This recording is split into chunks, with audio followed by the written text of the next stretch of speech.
प्रफुल्लित हो गया है। आज दिन की बहुत सुंदर शुरुआत हुई है।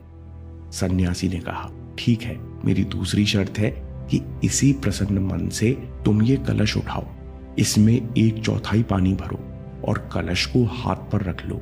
अब इस मन भावन प्रकृति को महसूस करो। लड़के ने ऐसा ही किया, लेकिन थोड़ी देर बाद लड़के का हाथ सुन्न पड़ने लगा, दर्द महसूस होने लगा। लड़के का सारा ध्यान झील की सुंदरता से हटकर हाथ के दर्द पर आ गया। लड़के ने सन्यासी से कहा, मैं कलश को अब और देर तक उठा नहीं सकता, मुझे तकलीफ हो रही है। सन्यासी ने कहा, कलश में थोड़ा सा ही पानी है, भला इसमें कैसा वजन? मुझे लगा कि हल्का वजन तो तुम उठा ही सकते हो। लड़के ने कहा, अगर मैं ज्यादा देर तक वजन उठाए रखूंगा तो फिर हाथ सुन्न पड़ जाएगा। दूसरा लेसन, दिन की अच्छाइयों को देखो। सन्यासी ने कहा, ठीक है, कलश नीचे रख दो, अब ध्यान से समझो। ये कलश तुम्हारा आज का पूरा दिन है और कलश में ये जो थोड़ा सा पानी है, ये आज की वो छोटी छोटी घटनाएं हैं जो तुम्हारे हिसाब से नहीं हुई। ये छोटी बातें तुम दिन भर पकड़े रहते हो। तुम सोचते हो कि छोटी छोटी शिकायत करने का कोई नुकसान नहीं है, लेकिन अभी देखो कि छोटी छोटी बातों को पकड़े रहने से मन को कितना कष्ट और बेचैनी होती है और दिन में जो कुछ अच्छा होता है उस पर हमारा ध्यान ही नहीं जाता। इस झील की तरह तुमको हर दिन सुंदर सुबह मिलती है। अगर तुम छोटी सी घटना को देर तक पकड़े रहोगे तो तुम्हारा पूरा दिन दर्द में निकल जाएगा। लड़का शांत हो गया। उसे पिछले कुछ दिन याद आने लगे। उसने सोचा ही नहीं था कि एक दिन में उसे इतनी क्लैरिटी मिल जाएगी। तीसरी परीक्षा, कोमलता को कसो मत। कुछ देर बाद लड़का सन्यासी के साथ आश्रम लौटने लगा। रास्ते में एक सुंदर गुलाब का फूल मिला। सन्यासी ने फूल तोड़कर लड़के को दे दिया और कहा, इस फूल को मुट्ठी में बंद कर लो और मेरे साथ चलो, पर शर्त है कि आश्रम आने तक मुट्ठी मत खोलना।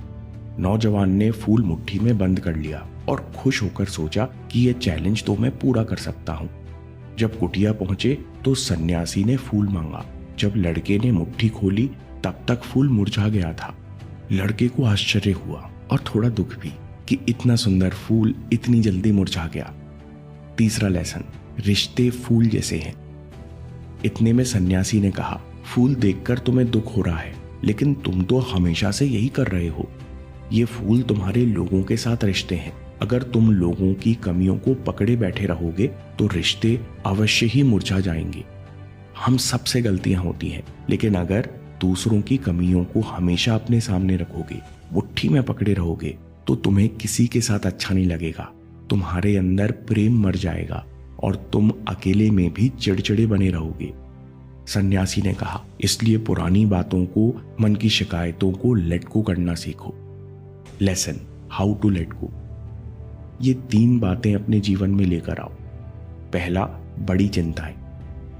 हमारे सामने जो भी प्रकट हो रहा है वो सब अनंत ब्रह्मांड का हिस्सा है।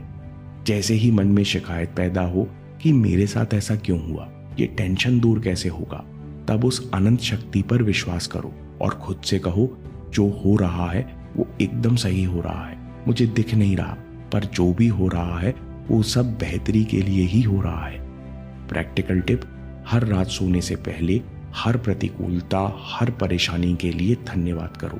रेजिस्टेंस खत्म होने पर ही हम प्रकृति के बहाव में निश्चिंत होकर बह सकेंगे। मन अपने आप शांत होगा, तब शेष रहेंगे केवल मन की शांति और अनंत शक्ति से आता हुआ असीम आनंद। लेट गो करने के लिए दूसरी बात है, सतर्क रहो। दिन में कुछ ही ऐसी बातें होती हैं जिनसे हमको कष्ट होता है, बाकी सब कुछ बहुत अच्छा हो रहा है जिसमें हमारा बहुत कम योगदान है। इसलिए छोटी मोटी शिकायतों के प्रति सतर्क रहो और जो कुछ अच्छा हो रहा है उसके लिए पल पल धन्यवाद महसूस करो। तीसरी बात, लोगों की कमियां मत पकड़ो। सन्यासी ने कहा, अस्तित्व ने सब कुछ सटीक बनाया है। किसी इंसान में, किसी पौधे में, किसी पेड़ में कोई कमी नहीं है। इसलिए लोगों में कमियां देखना बंद करो। मन में दूसरों के लिए जो शिकायतें हैं, एक बार उन शिकायतों को ड्रॉप करके देखो, तुमको अपने आप लोगों के साथ अच्छा लगने लगेगा। सन्यासी ने कहा, इन 3 बातों का पालन करने से तुम प्रेजेंट में जीने लगोगे। बिना किसी प्रयास के मिट्टी की महक हवा की सरसराहट भी महसूस होने लगेगी। हर इंसान में, हर चीज में प्यार दिखने लगेगा और तुम प्रेजेंट की ताजगी महसूस करोगे। मैं काम के किस्से लाता रहूंगा। हम जीतेंगे।